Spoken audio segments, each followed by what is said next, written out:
गंदम की ज़ख़ीरा अंदोज़ी पर बात करेंगे जी। वज़ीर आज़म इमरान खान ने नोटिस लिया है इसका और कहा है कि जो भी गंदम की ज़ख़ीरा अंदोज़ी करेगा उसके खिलाफ क्रैक डाउन किया जाए।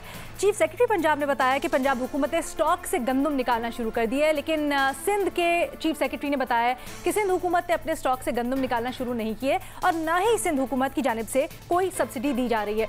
वज़ीर आज़म इमरान खान ने दो टोक कहा है कि पिछली बार भी गंदम की किल्लत के बायस कीमतें काफ़ी बढ़ी थी, लेकिन इस बार गंदम की कीमतें बढ़ने नहीं देंगे। जो भी इक़दाम करना पड़े करेंगे, किसी सूरत में गंदम की कीमत नहीं बढ़ने देंगे। लेकिन दूसरी जानिब देखने में ये आ रहा है कि रिटेल मार्केट में 2400 रुपए की जो आटे का थैला होता था वो अब 2700 रुपए का हो गया है। सिंध हुकूमत के तर्जुमान मुर्तज़ा वहाब वो कहते हैं जी कि गंदम का मसनूई बहरान पैदा किया जा रहा है तहरीक इंसाफ की जानिब से। ये उन्होंने इल्ज़ाम लगाया और उन्होंने कहा है कि मौजूदा हुकूमत में कई बहरान आए हैं लेकिन हुकूमत ने कुछ नहीं किया है।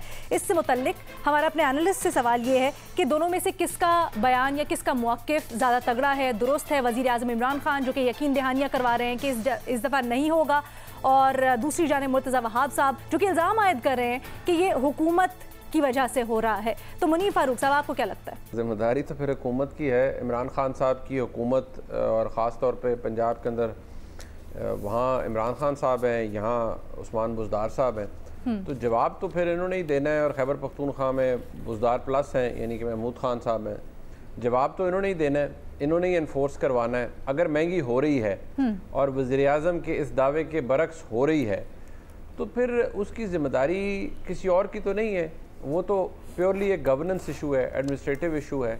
किसी की तो ग्रिप नहीं है ना किसी जगह पर। कोई तो ऐसा है जो कि हुकूमत से ज़्यादा तगड़ा है, चाहे वो इंतज़ामिया के अंदर कुछ ऐसे अनासर हैं जो कि फिर हुकूमत की रेट या इस्टेब्लिश नहीं होने देते, या फिर ये है कि जो हम कह देते हैं प्रेस कॉन्फ्रेंसेस के अंदर या तकारीब के अंदर वो एक अलहदा बात है, but when we cut it to the bare bones तो वहाँ बड़ा मुश्किल हो जाता है इन्फोर्स करवाना। देखिए, ये गवर्नेंस भी मैंने एक दफ़ा ये कोट किया था एंड आई रीचेक्ड माई सेल्फ, वो वाकई शायद दुरुस्त है। वो जो टोनी ब्लेयर ने कहा था ना कि I was only told how to seek power, I was never told how to govern. तो इख्तियार ताकत हासिल कर लेना, इक़्तिदार ले लेना, वो बड़ा आसान, मतलब वो ठीक है, इमरान खान साहब ने ले लिया, जैसे भी हुआ, पहले भी लोग लेते रहे, लेकिन गवर्न करना ये हर बंदे के बस की बात नहीं होती। दावे कर देना, ये कर देना, वो कर देना। आपने चीनी पे कर दिया दावा कि मैं उड़ा दिया जी, फलान कर दिया, वो चीनी पे पॉइंट लेके चलते हैं, आटे के ऊपर भी आपने दावा कर दिया। ये शहजाद इकबाल साहब की तरफ पॉइंट लेके चलते हैं। शहजाद साहब, आपको क्या लगता है, क्या ये दोबारा जो बातें हो रही हैं बहरान की, क्या डिमांड एंड सप्लाई में जो एक बैलेंस होता है वो नहीं रख पा रही हुकूमत, जैसे मुनीर फारूक साहब कह रहे हैं कि गवर्नेंस नहीं सही हो रही? देखिए, एक तो बुनियादी हमारा मसला अब ये हो गया है एग्रीकल्चर में, क्योंकि पिछले इतने सालों से तवज्जो नहीं दी गई। तो आपको याद होगा कि जो फूड मिनिस्टर है उन्होंने अभी रिसेंटली ये कहा था असेंबली के फ्लोर पे कि हम जो है अब सेल्फ सफिशिएंट नहीं रहे और शायद हमें इंपोर्ट करनी पड़े गंदम भी इस साल, क्योंकि हमारी पॉपुलेशन ग्रोथ होती जा रही है और हमारी जो यील्ड है वो नहीं बढ़ रही है। तो अगर आप कल्टीवेशन एरिया नहीं बढ़ाएंगे और यील्ड भी नहीं बढ़ेगी आपकी, तो फिर जाहिर सी बात है आबादी बढ़ती रहेगी और आपकी गंदम की जो डिमांड है वो मीट नहीं हो सकेगी। लेकिन ये मुझे थोड़ा सा हैरानी हो रही है, क्योंकि आप जब वीट रिपोर्ट पढ़ते हैं, गंदम की जो भी रिपोर्ट आई थी उस वीट स्कैंडल की, तो उसमें पंजाब हुकूमत के हवाले से तो कहा गया है जगह जगह कि उन्होंने सेक्रेटरीज को गलत वक्त पे तब्दील किया, जब प्रोक्योरमेंट का वक्त था उस वक्त उनको हटा दिया, और ये तबादले होते रहे गलत टाइम पर, जिसकी वजह से पंजाब हुकूमत प्रोक्योर नहीं कर सकी थी गंदम। लेकिन दूसरी तरफ यही बात सिंध हुकूमत के हवाले से भी थी, और सिंध हुकूमत के ऊपर ये जिम्मेदारी आती थी, उन्होंने प्रोक्योर करना था गंदम, जो उन्होंने वक्त पे नहीं की थी, जिसकी वजह से एक शॉर्टेज थी और यहाँ पे कीमत बढ़ी थी। इसमें वो किसी और को जिम्मेदार नहीं करार दे सकते। और बल्कि अभी मैं, आप क्योंकि सवाल कर रही है तो मैंने ये डॉन की खबर निकाली, ये मई के महीने की खबर है, और इसमें भी यही लिखा हुआ है कि एक दफा फिर जो है वो सिंध जो है उसमें हम एक फेलियर की तरफ इसलिए बढ़ रहे क्योंकि वीट प्रोक्योर नहीं की गई है दोबारा से। तो जो जो जो गफलत हमने देखी थी पंजाब हुकूमत की तरफ से नजर आई थी, वही सिंध हुकूमत की तरफ से भी नजर आई थी। मुझे एग्जैक्टली इस वक्त नहीं पता क्या सिचुएशन है, लेकिन लास्ट ईयर हमने जो ये वीट क्राइसिस देखा था, जिसकी वजह से आटा महंगा होता गया था, उसमें जहां पंजाब और वफाकी हुकूमत जिम्मेदार थे, वहां पे सिंध हुकूमत भी इक्वली जिम्मेदार थी उसकी। ठीक है, हसन निसार साहब। देखें, बात आपने तान तोड़ी है इस बात पे कि किसका मौक़िफ़ दुरुस्त है। ये मेरा ख्याल आपका तकिया कलाम बन गया है। बात मौक़िफ़ की नहीं, गवर्नेंस की है, जिसकी मुनीब भी बात कर रहे थे, और हिकमत अमली की है। और इनकी गवर्नेंस भी, इनकी हिकमत अमली भी तकरीबन 2 साल हो गए हमारे सामने हैं। आखिरी बात गवर्नेंस के हवाले से, मैंने इससे बेहतर जुमला ज़िंदगी में ना सुना है ना पढ़ा है। सैयदना उमर बिन ख़त्ताब से किसी ने पूछा था कि कामयाब हुकूमत, एक जुमला, एक गौर करें और ख़ास तौर पे मुनीब साहब इसके बारे में सोचें। उन्होंने कहा था तशद्दुद के बगैर जबर। जबर एक पॉजिटिव टर्म है, हमारे यहाँ चूंकि कहत है समझ का, तशद्दुद के बगैर जबर और ज़ोफ के बगैर नरमी, कमजोरी के बगैर नरमी, यानी ज़ोफ के बगैर नरमी एक कामयाब हुकूमत की अलामत है। अगर आप इसके तनाजुर में, इसकी रोशनी में देखें इस गवर्नमेंट को, and in fact so many governments, तो आपको जोकर्स नजर आएंगे। तशद्दुद के बगैर जबर। जबर वो है जो उसको जबीरा कहते हैं कि टूटी हुई हड्डी को सीधा करके जो इर्द गिर्द लगा के ना वो फटियां सी उसको स्ट्रेट करके उसको दोबारा कायम कर दिया जाता है। दैट इज जबर, जबीरा। ये जो कहते हैं ना जाबर सुल्तान, ये मकैन को नहीं पता। जाबर सुल्तान गनीमत है, अल्लाह का तोहफा है ये। और टॉर्चर ना हो, जबर हो यानी चीजों को सीधा करने की अहलियत रखता हो। सो चीजों को सीधा करने की अहलियत का तो कहता है यहां। बाकी ज़ोफ के बगैर नरमी क्या, वीकनेस के बगैर अगर सॉफ्टनेस हो, तो ये है कॉम्बिनेशन। मैंने बहरहाल इससे बेहतर डेफिनेशन गुड गवर्नेंस की मैंने नहीं न सुनी है, न देखी है, न पढ़ी है। जाने जी, थैंक यू।